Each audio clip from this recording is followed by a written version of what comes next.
It's important to note though that while it is called lamb kebab, the first ingredient by a mile is chicken. We've come to Asda to look at their brand new exclusive range. This is Tilly and Ted. So let's have a look at the rich in lamb kebab. Now the word rich in, if you ever see that on a dog food, it means that it has to have a minimum of 14%. And if we flip over to the back, sure enough, we do have freshly prepared lamb, 14%.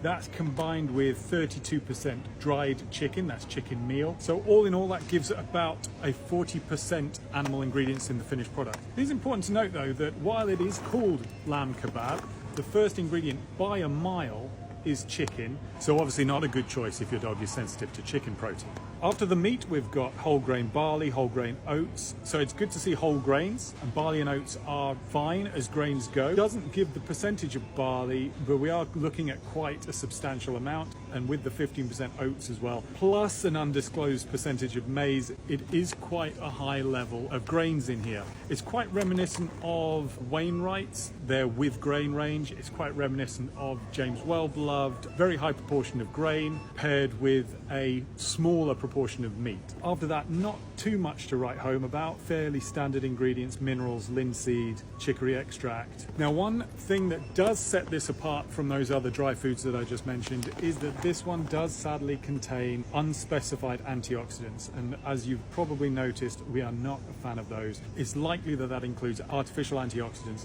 which includes all sorts of ingredients that have been consistently linked with lots of health problems in your dog. That, for me, is one good reason to take James Wellbeloved, Burns, Wainwright's over this one, because they do specify that they are free from artificial additives. Despite the drawback with the unspecified antioxidants, this one does score 60%, so not bad, and it will cost you about £1 a day to feed.